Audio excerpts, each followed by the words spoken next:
네, 안녕하십니까. 저는 홍익대학교에서 공공디자인 전공에서 학생들을 가르치고 있는 이현성이라고 합니다. 반갑습니다. 오늘 이렇게 제가 경기건축문화재 시민건축대학에서 공공디자인이라는 얘기를 같이 함께 나눌 수 있어서 너무 즐겁게 생각하고요.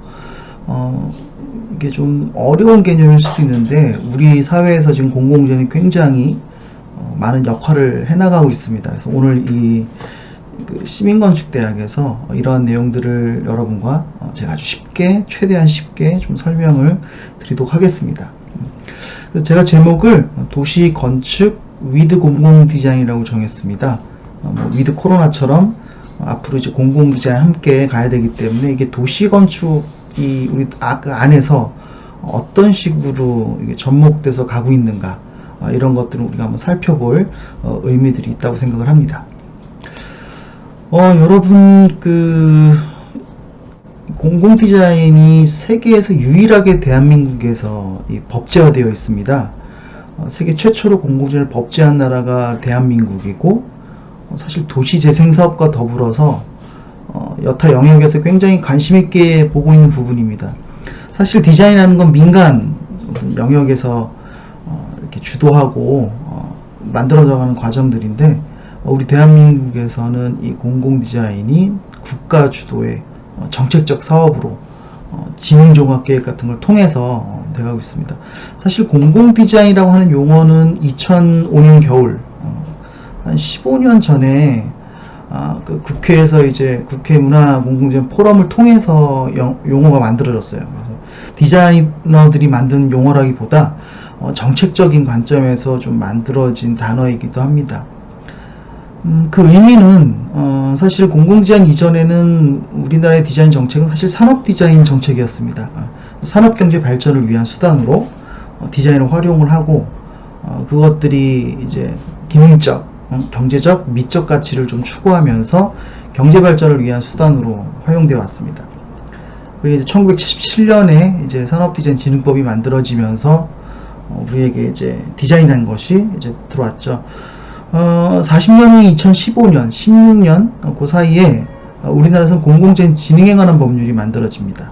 그래서 디자인이 이제는 산업경제의 수단이 아니라 공공의 이익과 안전을 추구한다 라고 법 2조 정의에 나와 있거든요. 그래서 디자인이라는 거는 자세히 보시면 앞에 이렇게 항상 단어를 달고 다녀요. 제품 디자인, 시각 디자인 이런 것처럼.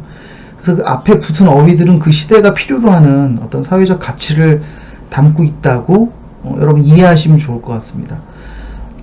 유니버설 디자인이라고 해서 이제 어떤 평등한 디자인을 얘기하는 그 부분들, 또한 인클루시브 디자인이라든지 서비스 디자인, 근래에 나오는 새로운 디자인 용어들의 특징을 보면 우리 사회가 좀 더 이제 기능, 경제 관점보다는 사람을 위한 인본주의적 관점, 또 이제 배려, 편의 관점으로 많이 간다고 볼 수 있겠습니다.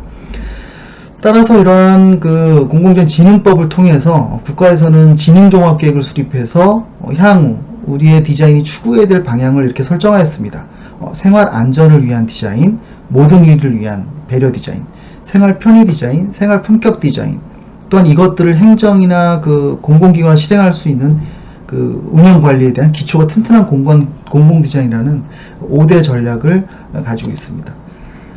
또한 그 하부에는 19가지의 세부 과제들과 또한 49가지의 실천 과제가 따로 있습니다. 그래서 여러분 관심 있으신 분들은 한번 공공 디자인 진흥종합계획의 49가지 실천 과제를 보면 우리 사회에서 이제 이런 것들이 실현되면 정말 공공의 이익과 안전이 이루어지겠구나라는 것을 알 수가 있습니다. 범죄 예방 협력 체계부터 여러 가지 공공 디자인의 실행 관리를 위한 여러 가지 역량 강화, 이런 부분이 이제 자세히 아주 기술되어 있습니다.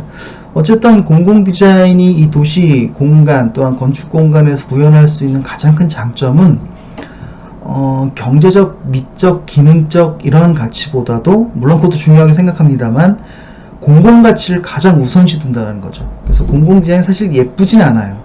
하지만 공공 디자인은 우리 각각 어느 분야에도 접목됐을 때 굉장한 효과를 강하게 낼 수 있는 부분들입니다. 그래서 오늘은 여러분들께 이러한 세부 과제들의 일부 샘플들을 좀 사례 중심으로 좀 잠깐 소개를 좀 해드리고, 그리고 또 앞으로 지금 현재 공공재는 어디까지 진화돼 가고 있는가, 이 부분들을 한번 좀 공유토록 하겠습니다. 네, 먼저 생활안전 디자인 중에 범죄 예방 협력 체계 디자인에 대한 부분입니다. 여러분이 6교를 보시면은 이 6교에 대해서 우선 어떤 부분이 좋은 점이고 나쁜 점이지 보이십니까? 이 6교에서 저희 이제 공공 디자인 이제 가이드라인이나 이제 사업을 통해서 이런 것들을 수립을 할 때 저희가 봤을 때 가장 큰 문제점은 크게 두 가지가 보입니다. 개선을 해야 될 것들이. 첫째는, 자, 이 안전정보들 보이십니까? 신호등과 이 빨간색의 동그라미들은 주로 이제 규제를 할 때 씁니다. 이 동그라미는. 그리고 권장을 할 때는 이 삼각형 표지판들을 쓰는데요. 여기 가장 잘 보여야 될 것은 사실 이 신호등입니다. 그쵸? 멀리서 오는데 이 신호등이 안 보이면 큰일 나겠죠. 그래서 이 신호등을 저희가 배치하고 할 때는 사실 중요한 건 뭐냐면 이 신호등의 배경입니다. 근데 자세히 보세요. 여기에 광고물이 이제 그 자기네 그 광고가 좀 잘 보이고자 빨간색을 배치해 놨잖아요. 약간 붉은색 계열들. 그러면 이게 혼색이 일어나가지고, 물론 이렇게 이제 테두리를 흰색이나 까만색으로 둡니다. 이 빨간색 신호등이 잘 보일 수 있게. 하지만 이게 겹쳐지는 순간 가독성은 매우 떨어지겠죠. 시인성들이. 그래서 빨간색, 파란색, 노란색, 녹색, 이러한 것들은 사실 그 법에 의해서 안전색으로 규정되어 있습니다. 그 안전색들은 굉장히 조심히 써야 되고요. 특히 도시 환경, 건축 환경의 외부에 함부로 쓰여지면 안 되는 색깔이에요. 왜냐면 그게 더 먼저 잘 보여야 되기 때문에. 탈출의 표시인 녹색은 어디 가나 우리가 여러분 주변 지금 둘러보셔도 그 엑시트 표시가 있을 겁니다.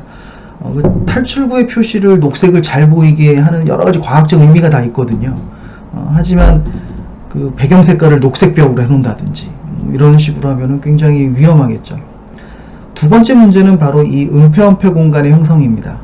뭐 이 나무도 그렇지만 요 광고물 파노라를 통해서 이 안에 사람들이 지나갈 땐 사실 많이 보이지가 않게 돼요.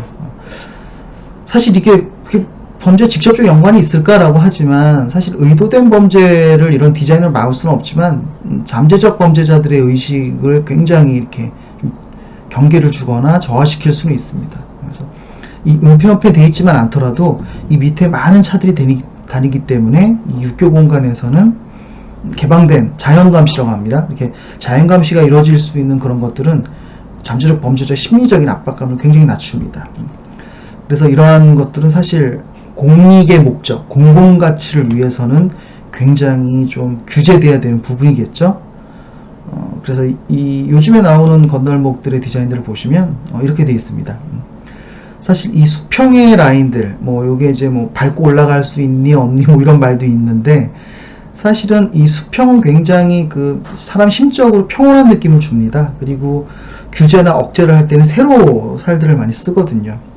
그리고 또 여기는 이 앞서 말씀드린 것처럼 자연감시가 일어날 수 있게 아무것도 이렇게 차폐, 은폐가 되어 있으면 안 되는 것입니다. 그리고 이 거더라고 하죠. 이 밑에 이 구조체의 색깔들도 무채색을 써야 됩니다. 빨간색, 파란색, 뭐 녹색 이런 거는 안 되고요. 혼색이 일어나게 되죠. 이런 배경이 되는 색깔들은 그렇게 그 안전색에 대해서는 조심히 써야 됩니다. 이런 특수구조물들 지금 요즘에 여러분들 유심히 보시면은 굉장히 우리나라도 이제 공공재생 발전, 그런 공공가치의 안전 추구 이런 것들 때문에 굉장히 그 절제되면서 잘 사용되고 있어요. 또한 이런 신호등의 문제들도 있습니다. 이 전방 신호등, 후방 신호등, 요즘에 아마 거리를 잘 보시면 아마 여러분 느끼실 거예요. 저희 공공디에서 굉장히 이거를 이슈화 시켰던 부분인데, 신호등의 위치가 이 교차로 건너에 있느냐, 교차로 전에 있느냐, 이거에 따라 교통사고가 어마어마하게 차이가 납니다. 왜냐하면 이 후방 신호등이 있다는 말은 이 교차로까지 이 거리가 존재하기 때문에 여기 주황색 불이 켜졌을 때 이 공간을 우리는 이미 이걸 인지했을 때 늦죠. 서야 되는데 주로 밟게 됩니다. 그래서 사실 이 주황색을 인지할 수 있는 거리에 이 앞에 공간들을 없애줘야 돼요. 그래서 이 전방 신호등 시스템으로 놔야지만 이 정지선이 사전에 결정이 되죠. 주황색을 보고. 이 후방에서 이 주황색을 보고 밟는 사람은 거의 없을 겁니다. 하지만 이러한 후방 신호등 위치에서는 굉장히 많은 사람들, 대부분의 사람들, 뭐 저를 포함해서 그런 실수를 하게 되죠. 이런 것들이 이제 생활안전 디자인에서 저희가 공공 디자인으로 좀 규제를 하고자 하는 것들입니다. 또한 뭐 되게 간단한 요소들이기도 한데요. 우리 그 주차장에 가면 이렇게 바닥 라인으로 구성이 되어 있죠. 그래서 요즘 차들은 뭐 이렇게 백미러가 움직이기도 합니다만 사실 후방 주차를 하실 때 굉장히 이 라인들이 잘 보이지가 않아요. 그래가지고 주차할 때 굉장히 불편함을 겪거나 또는 안전하지 않은 요소들도 되죠. 이거 교통안전 디자인 중에 이런 주차장 디자인들은 저희가 간단한 요소 하나만으로도 그 후진 주차 시 시인성을 확보할 수 있는 그런 요소들로 사용자에게 빠른 인지를 통한 쉬운 인지, 그래서 안전을 확보할 수 있는 굉장히 생활형에서 우리가 표현할 수 있는 안전 디자인입니다.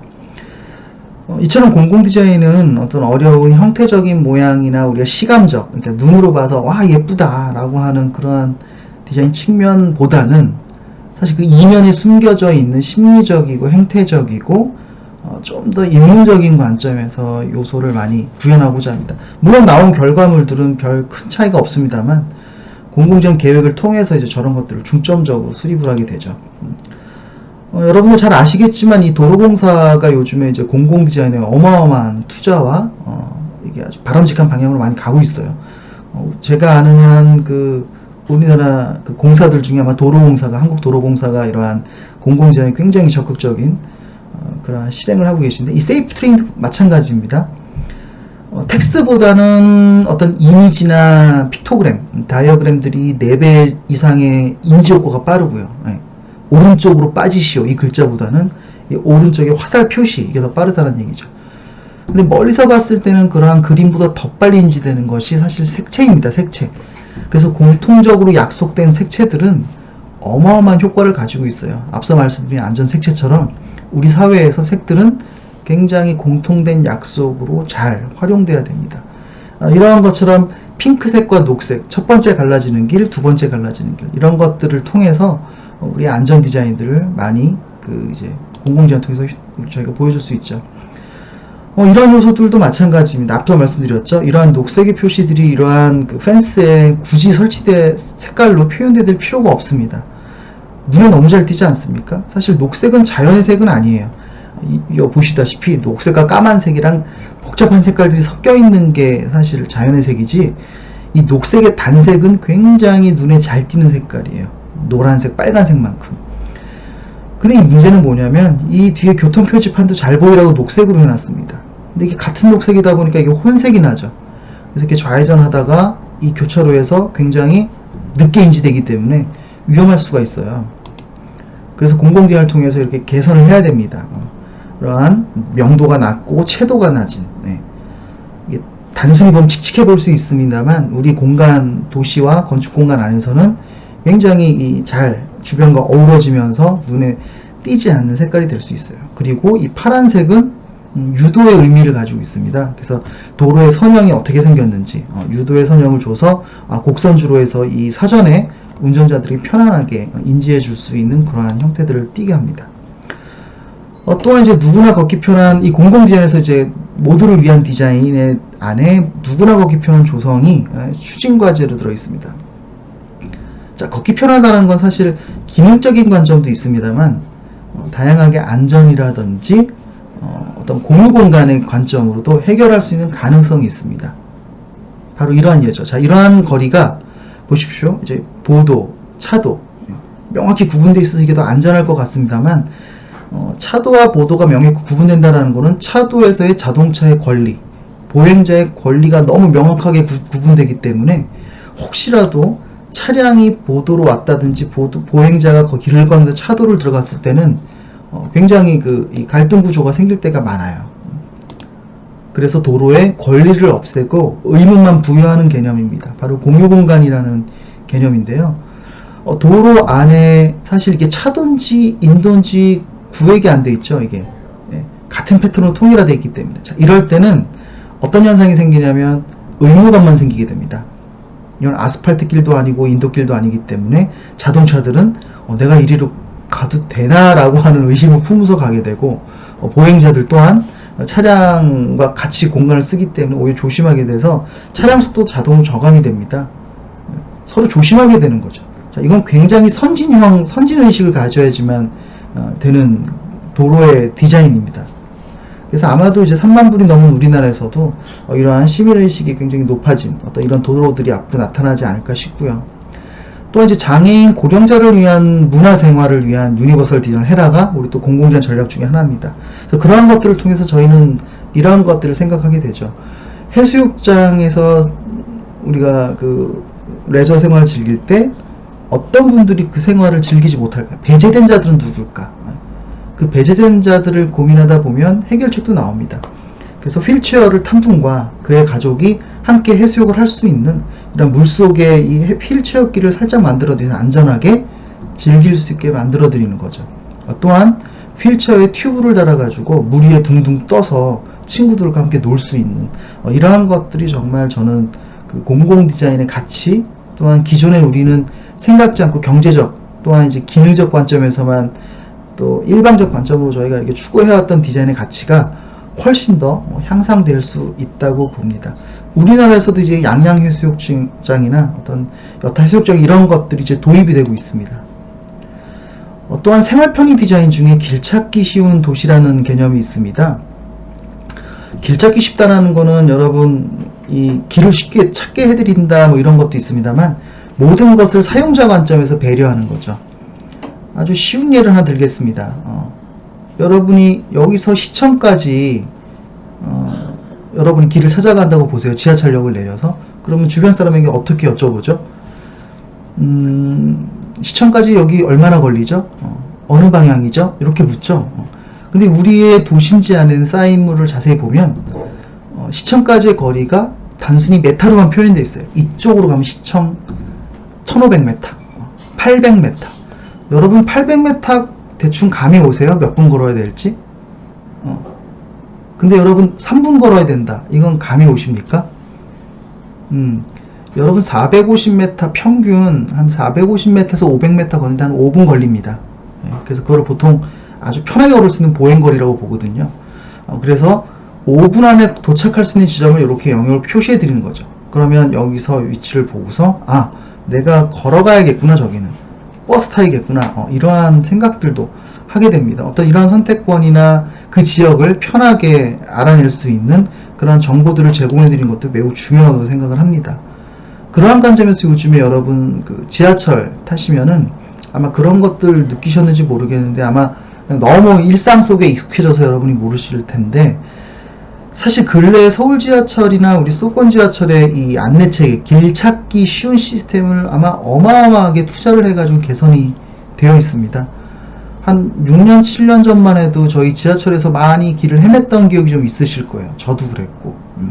지하철을 타려고 하는데 이리 갔다 다시 저로 돌아온다든지 아니면 어디로 가야 될지 몰라서 헤매던 적이 많았는데, 근래에는 아마 그런 일들이 많이 없으실 거예요. 그게 다 공공 디자인의 어떤 힘이라고 볼 수 있는데, 바로 이런 것들이죠. 모든 나가는 곳들의 컬러는 노란색으로 통일을 하고 타는 곳들은 파란색으로 통일을 해서, 또한 그것들을 이렇게 요만한 그 사인물로 만드는 게 아니라 월 타입으로 만들어서 멀리서도 쉽게 볼 수 있게 해드립니다. 색채로. 나머지 공간들은 색채가 되게 통제가 되는 거죠. 그래서 굉장히 이 인지가 빠르게 합니다. 또한 이거 달대형 사인 같은 것도 굉장히 넓은 면적으로 시야 각에서 사람 시선 각에서 잘 보일 수 있게 배치해놔서 굉장히 아주 대한민국 우리 지하철의 안내 사인 체계는 전 세계에 내놔도 부끄럽지 않은 굉장히 훌륭한 안내 체계로 저는 사실 되게 자랑스럽게 생각을 하고 있어요. 자, 그 다음은 생활 편의 디자인 중에 이용하기 쉬운 공공시설에 대한 디자인 체계들입니다. 여러분 휴지통 같은 것들 한번 좀 생각해 보시면은 휴지통 제일 많이 쓰는 사람이 누굴까? 한번 생각해 보세요. 대부분 사람들이 그 휴지통 제일 많이 쓰는 사람들을 그냥 그 지역을 걸어 다니는 사람들이라고 해요. 근데 그 쓰레기통을 제일 많이 사용하는 사람들은 바로 여기 나와 있는 것처럼 쓰레기를 치우시는 분들이에요, 사실은. 근데 우리는 그걸 간과하고 있어요. 그래서 그 공공 디자인에서 그 생활 편의 디자인 중에 이용하기 좋은 공공시설의 디자인은 소위 말하는 이해관계자라고 합니다. 이해관계자를 모두 조사를 해가지고 정말 이용하기 편하고 사용하기 안전하게 하는 디자인들을 추구합니다. 물론 이제 버리는 분들에게도 편해야 되겠지만 이렇게 쓰레기통을 위로 꺼내게 돼서 허리디스크를 자꾸 발병하게 만드는 이러한 것들을 앞쪽으로 꺼내서 쉽게 버릴 수 있게 하는 이러한 쓰레기통의 디자인들도 우리 사회에서 굉장히 생활 편의형 디자인으로 저희가 볼 수가 있습니다. 또한 그 도시 품격적인 시설 개선이라고 뭐 이런 전통시장의 이런 싸이물들도 저희가 공공 디자인을 많이 개선을 하는데 이게 단순히 예쁘게 만든 디자인은 아닙니다. 예.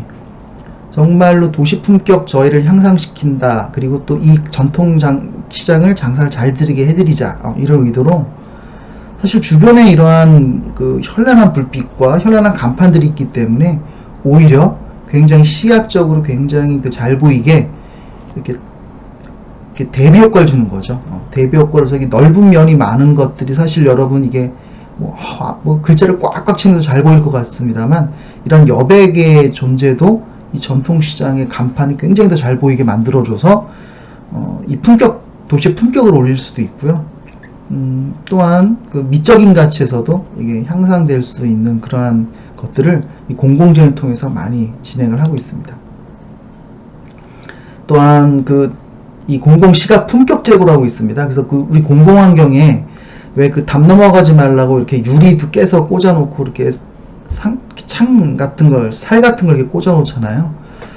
사실 그런 거 굉장히 그 도시, 우리 골목이 마치 범죄가 더 많이 일어난다라고 알리는 것과 같거든요. 그래서 그러한 것들을 조금 감소시킬 수 있는, 하지만 기능들은 충분히 기존의 기능들을 갖고 있으면서 이러한 광고형의 이미지를 이용해서 부드러운 인지를 통해 안전을 확보하고 또 지역의 품격을 제고하는 이러한 디자인들도 저희가 공공디자인의 개선으로 많이 진행하고 있죠. 또한 이 도시 틈새 공간 활성화 디자인하고 되게 재미있는 용어가 있습니다. 이 공공디자인에 도시 틈새 공간, 바로 전면 공지, 뭐 측면, 후면 공지뿐만 아니라 건물 사이, 옥상, 또한 이렇게 그 전면 인도 안에 주차장 이런 것들이죠. 지금 보시는 사진은 그 이탈리아에서 공공디자인 페스티벌을 통해서 실험적으로 한번 설치했던 건데 주차장 공간은 사실 차가 쉬는 공간이죠. 근데 이 보행자들이 사실 그 공원을 가지 않으면 이 보행 공간에서 한 번도 쉴 수 있는 데가 없는데 차만 쉬게 하는 게 아니라 사람도 한번 쉬게 하자 라고나 약간 이벤트성의 이런 공공디자인 구현된 적이 있는데 우리 사회에서도 이런 도시 틈새에 재미있는 사람들을 배려하는 활성 디자인 같은 경우를 이런 공공디자인을 통해서 현재 많이 실험도 하고 만들고 있습니다. 자, 이처럼 지금 현재 뭐 사회 문제를 디자인을 푸는 그런 이제 디자인 조례들도 좀 만들어지고 있고, 또한 이제 앞서 보신 것처럼 도로의 고속도로나 이런 공간들이 이제 안전을 위한 여러 가지 디자인 기법을 도입하고 있고, 섹테드와 같은 도시 환경을 안전하게 만들려고 하는 노력, 안전마을 디자인, 인지건강, 뭐 여러 가지 지금 현재 우리 사회를 개선하고자 하고 있는 다양한 노력들이 있는 거 여러분 자세히 찾아보시면 많을 겁니다. 바로 그러한 것들이 이 공공디자인 범주 안에서 지금 현재 이루어지고 있거든요. 그래서 공공디자인은 하나의 우리 생활 문화 운동 안에서 다양하게 가치를 이뤄내고, 또 공공디자인이 잘 구현되면 될수록 우리 도시공간, 건축공간들은 우리들에게 굉장한 어떤 혜택과 배려, 편의를 제공해 준다고 볼 수 있습니다. 이것은 어마어마한 변화예요. 여태까지 디자인과 뭐 이런 것들이 모두 어떤 그 추구했던 가치들이 사실 어떤 그 산업적 관점에 좀 많이 있었거든요. 그래서 디자인 용어도 지금도 그 산업자원부, 산업계통의 부처에서 사실 관리를 하고 있었습니다. 근데 이런 것도 이제 조금 더 확장돼 나가고 있는데, 이런 확장들은 지금 다양한 측면에서 많이 벌어지고 있어요. 단순히 디자인을 가지고 여러 가지 뭐 사업을 하나 하겠다, 뭘 만들겠다 이거 외에 여기 보시면 그 뭐 스트레스를 공공디자인 통해서 하겠다. 뉴욕 같은 경우는 사람들의 뉴욕 시민의 건강을 디자인 통해서 해결하겠다. 세대를 초월하는 공공시설, 노인 놀이터, 또한 읽기 편한 도시 앞서 나온 것처럼 사회문제 해결, 또한 그 콜렉티브 임팩트와 같은 지역의 문제를 공동체 이익이 가는 행동으로 다양한 사람들이 모여서 해결하는 그러한 것들까지 지금 벌어지고 있는 이 우리의 그 사회적 환경이 지금 변해가고 있습니다. 자, 여기서 공공 디자인의 역할도 굉장히 지금 중요하게 될 것 같은데요. 이 민간 차원에서 지금 뭐 아까 고속도로공사 그 도로공사에서도 그 고객 디자인단을 통해서 고속도로의 문제를 해결하는 노력을 하고 있고, 뭐 SK나 삼성 같은 이런 민간 기업에서도 지금 계속 사회 문제 해결을 통한 그런 것들을 진행하고 있습니다.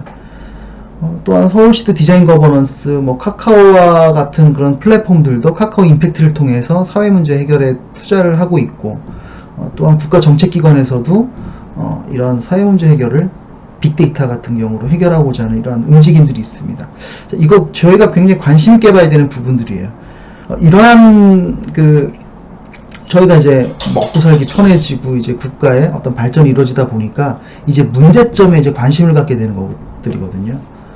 그럼 그 문제를 해결하는 수단으로 공공 디자인이 이제 역할을 할 수 있다. 이제 우리는 그러한 것들을 보는 건데, 그러한 관점에서 공공 디자인이 단순히 무언가를 만드는 것을 떠나서 약간 캠페인성의 이러한 경험에 대한 측면들, 또 이제 공동체와의 어떤 그 협력, 사회 공헌에 대한 부분들, 또 시민들과 다양한 이해관계자의 참여 부분들, 또한 그런 것들을 또한 혁신 프로그램과 서비스에 대한 부분들로 저희가 나누어서 좀 관찰을 좀 해보고자 합니다. 이 부분들은 올해 2010 그 문화체육관광부에서 그 익숙한 미래라는 공공재인 전시회를 통해서 아주 상세히 전개를 하고 보여드렸어요. 그래서 여러분 혹시 관심 있는 분들은 유튜브에 익숙한 미래, 공공디자인 전시회 뭐 이런 키워드를 치시면 아주 상세하게 뭐 설명을 저도 해놨고 이렇게 여러분이 관찰할 수 있습니다. 우리 일상 속에 공공디자인이 얼마나 가까이 있고 얼마나 중요한 건지를 우리가 한번 살펴볼 수가 있는 기회가 됩니다. 자, 그럼 공공디자인이 앞으로 좀 앞으로 앞서 봤던 게 좀 사례라고 치면 어떻게 확장돼 나갈 수 있을까? 또한 우리 삶 속에 지금 어디에 지금 이렇게 공공의 가치를 추구하는 디자인들이 이렇게 와 있을까 한번 보는 거죠. 자, 요즘 ESG라는 용어 굉장히 아주 핵심 화두입니다. 민간에서 특히 기업들의 투자가 이제는 물건을 예쁘게 만들고 잘 만들고 싸게 만드는 회사에 투자하겠다는 게 아니라 환경적 측면, 사회적인 공헌 측면, 또한 거버넌스와 같은 어떤 이렇게 지배의 어떤 협력적인 게 얼마나 합리적인 체계를 갖고 있는가, 이런 기준으로 투자를 하겠다는 얘기입니다. 특히 이건 이제 민간 기업뿐만 아니라 공공기관에서 이제 공시 항목으로도 지금 지정되어 있기 때문에 하나의 문화로서 지금 확장돼 나가고 있습니다. 특히 그 중에 실행 방법 중에 기업 CSR, 사회공헌 프로그램이라는 게 있는데, 우리나라 기업의 1년의 사회공헌 비용이 1조 7천억에 달합니다. 그 말은 1조 7천억이란 돈이 사회의 공공가치를 향상시켜서 쓰일 수 있는 예산으로 확보될 수 있다는 의미죠. 그런 것들이 대기업, 어떤 또 민간의 어떤 지역 기업들이 이렇게 지역의 사회 문제를 해결하고자 하는데 투자할 수 있고, 거기에 수단으로 공공 디자인이 쓸 수 있다는 어떤 가능성이 존재합니다. 우리는 그것을 한번 좀 살펴보고자 합니다. 사실 그 많은 기업들이 이미 시작을 하고 있어요. 이렇게 대부분의 지금까지 사회공헌 비용들은 현금으로 지급된다든지 뭐 문화예술 차원의 이렇게 공연이나 어떤 이런 쪽으로 좀 배분이 됐었는데, 이제는 어떤 공공공간, 공공건축물이라든지 이런 데에 이제 투입되기 시작합니다. 신한카드 같은 경우도 현재 을지로에서 을지로사이 프로젝트를 통해 가지고 그 낙후돼가는 그 지역에 좀 경제적 활성화를 하기 위해서 뭐 셔터갤러리라든지 그 어떤 다양한 프로그램들을 구현을 했는데 굉장히 호평을 받았죠. 이제는 대구에 내려가서도 그러한 공공 디자인을 수단을 통해서 ESG를 구현하고자 하고 있고요. 아마 이런 신한카드 외에 다양한 민간 기업들이 아마 많은 활동들을 앞으로 펼쳐나갈 것으로 보여서 여러분들 한번 유심히 좀 관심 있게 보셨으면 좋겠어요. 그게 우리 지역 문제 해결하는데 이제 공공기관에서 이제 예산을 만들어서 사회 문제를 해결하고자 하고 뭐 건널목 하나 더 만들어주고 뭐 이런 게 물론 있겠습니다만, 이제는 공공과 민간이 같이 저렇게 ESG라는 또 공통의 목표로 공공지능을 수단으로 같이 구현할 수 있을 거라고 저는 보고 있습니다. 또한 삼성도 이 사회를 위한 지속 가능한 가치를 위해서 디자인을 수단을 활용하겠다. 뭐 이런 부분들도 굉장히 저희는 긍정적으로 보고 있습니다. 이런 민간 기업들, 신발을 열심히 팔아야 되는 회사가 있겠죠. 이거 이제 ABC 슈즈 같은 이런 경우는 그 신발을 이 브랜드의 가치를 올리는 방법은 광고를 열심히 하고 신발을 많이 만드는 방법도 있겠습니다만, 어떻게 하면 신발이 우리 공공사회의 가치를 높여줄 수 있을까? 공공가치를. 그러한 측면에서 이 라이트 슈즈라는 거를 이렇게 아주 이슈를 만드는 적이 있습니다. 그래서 이것들은 바로 우리 청소 미화원 분들이 안전을 좀 더 야간이나 새벽에 근무를 많이 하시기 때문에 그분들의 안전을 고려하는 공공용품 디자인으로 이제 개선이 된 거죠.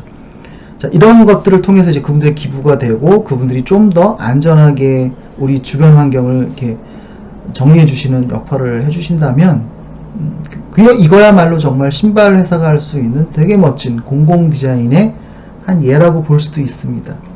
이러한 선한 활동들이 우리 사회를 좀 더 건강하게 만들고 상호 신뢰도 키우고, 소위 말하는 그 공공의 이익과 안전이라고 하는 공공지에 추구하고자 하는 그 생활 안전, 생활 편의, 생활 배려, 생활 품격을 높일 수 있는 아주 좋은 전략들이죠. 그래서 이것들은 민간 기업에도 득이 되고 이것을 사용하는 사람들에도 득이 되고 손해보는 사람이 없어요. 이렇게 공공 디자인이 앞으로 민간의 협력으로 확장되지 않을까 생각하고요. 모 통닭 회사에서는 이제 한강변에서 사람들이 통닭을 시켜 먹게 되면 그 통닭을 먹기 위해서 비싸진 않지만 몇천 원짜리 그 은박 이렇게 깔판을 깔고 먹게 되죠. 그리고 많은 사람들이 그걸 그대로 또 버려요. 환경 오염이 어마어마하게 일어나는 거죠.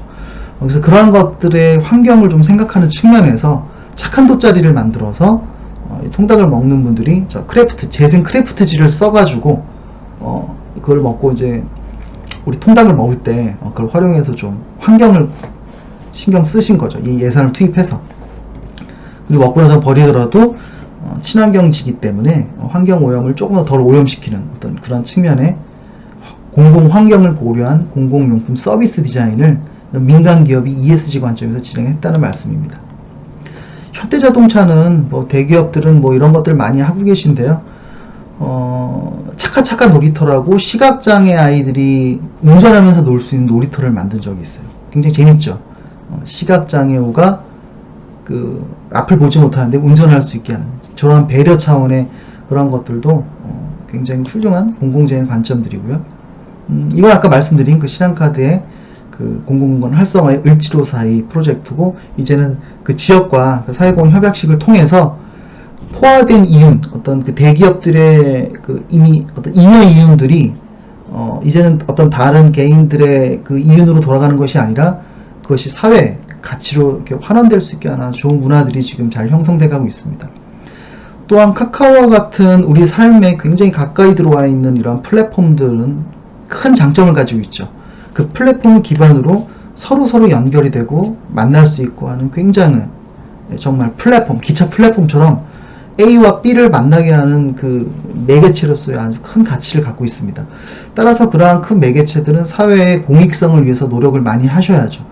그러한 관점에서 카카오 임팩트 같은 경우는 우리 그 사회 문제를 해결하기 위한 문제정의, 백업 프로젝트 같은 이런 것들을 구현하면서 굉장히 긍정적인 이 플랫폼들이 보여주는 공공가치의 어떤 관심들과 노력들을 잘 보여주고 계십니다.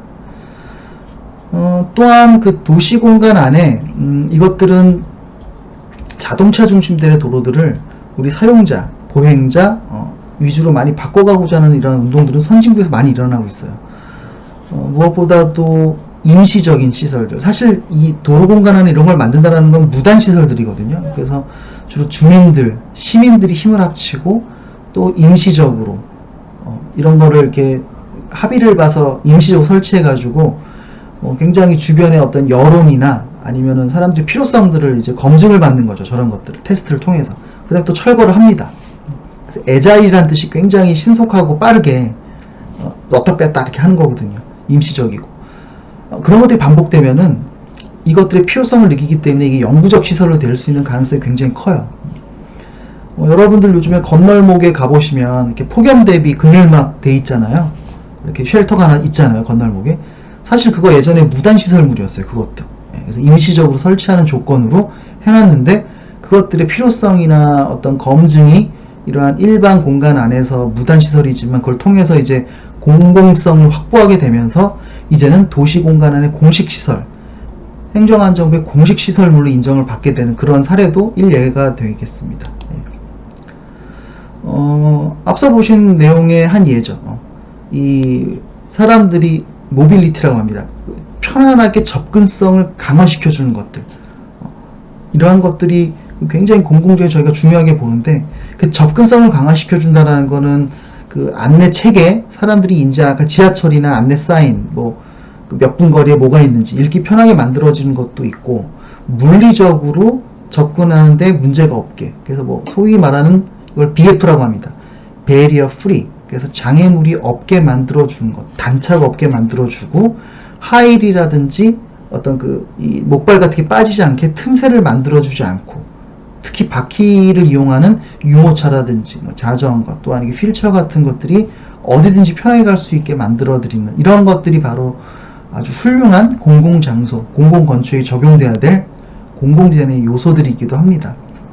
물론 이제 이런 유니버설 디자인이나 이런 포용 디자인, 인클루시브 디자인이나 이런 무장애 디자인 같은 경우는 많이 구현돼 이제 건축 설계라든지 도시 설계에 많이 보여지고 있죠.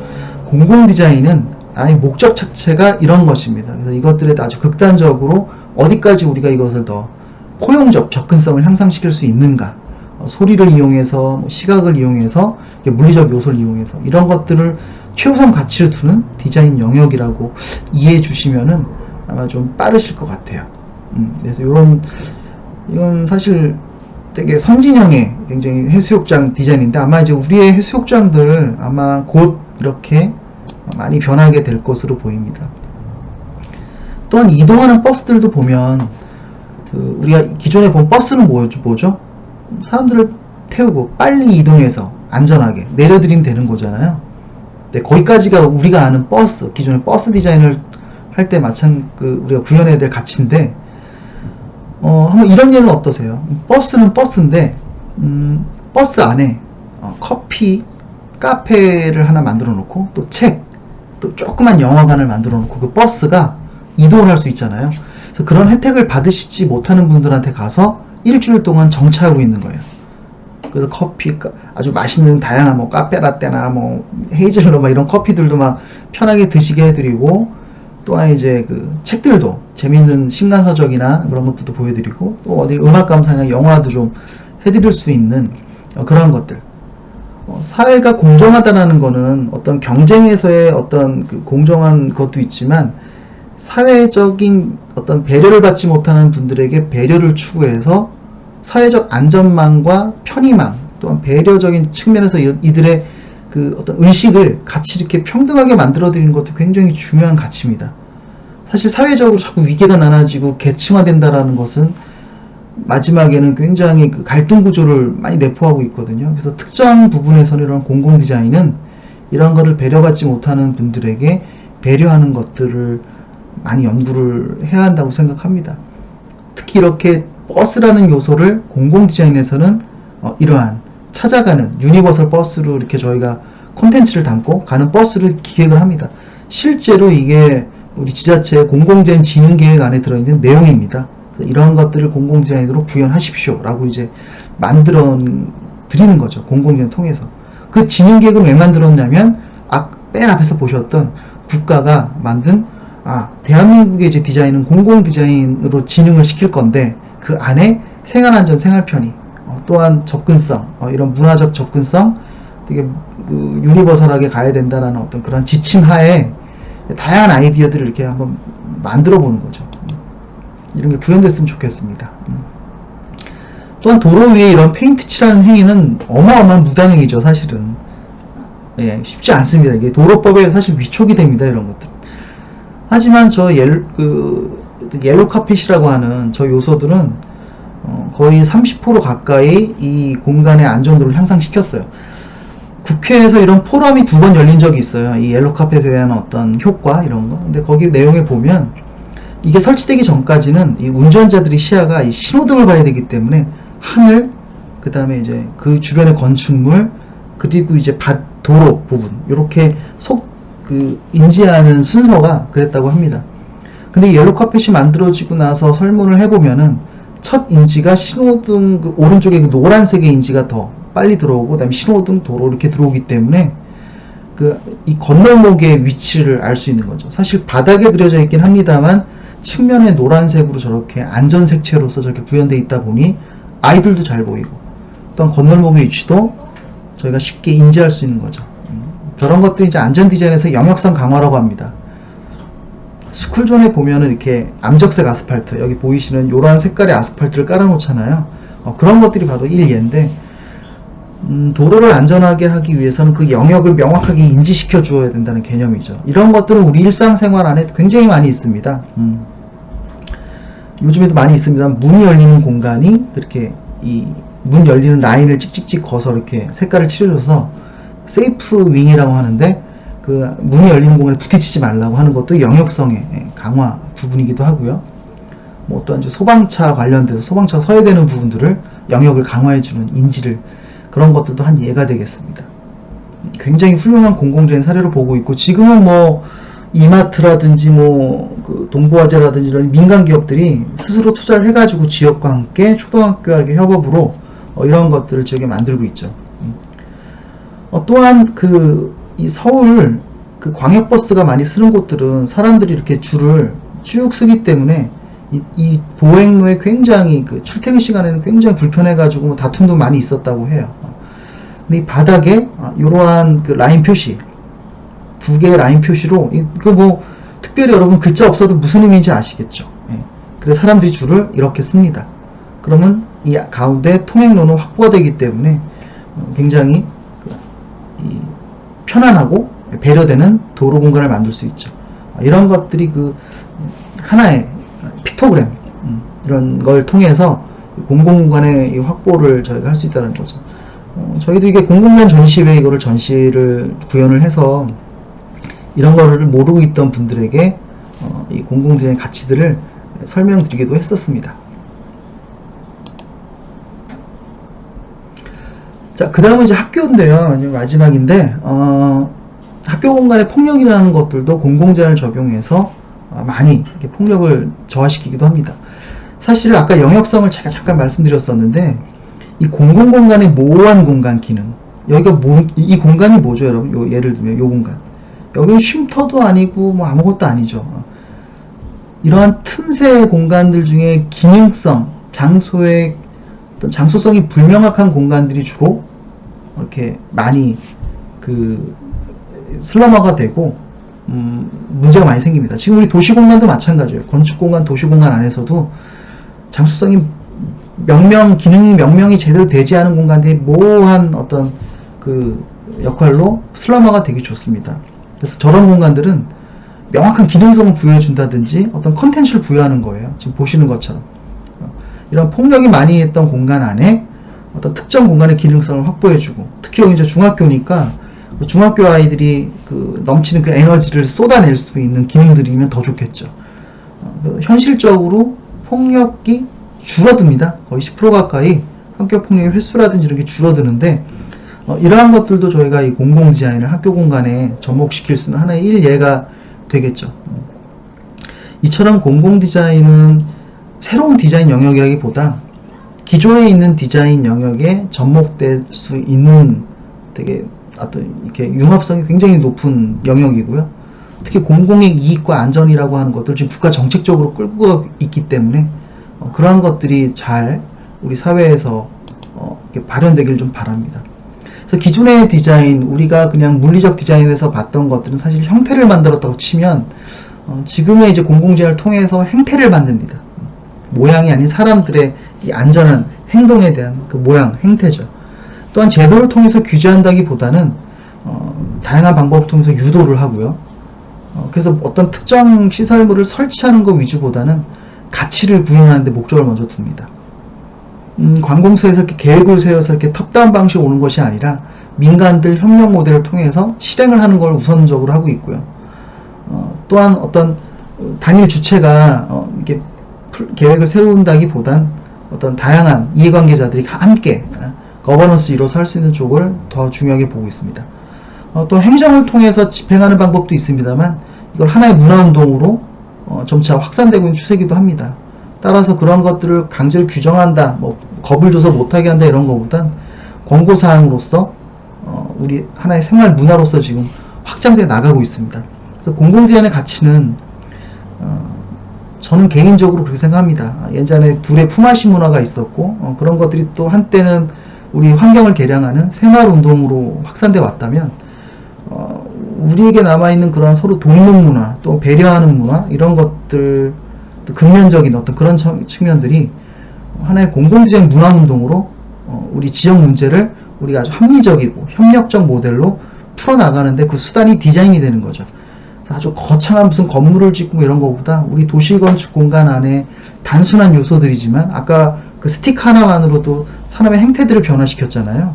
네, 그런 것들을 통해서 그 우리 도시 공간, 건축 공간들이 아주 가까운 체험형 공간들이 변화할 수 있는 생활형 공공재생 문화운동으로 저는 확산되는 쪽에 요즘 많이 노력을 하고 있고 또 우리 공공재생이 그런 면에서 가치가 있지 않을까 싶어요.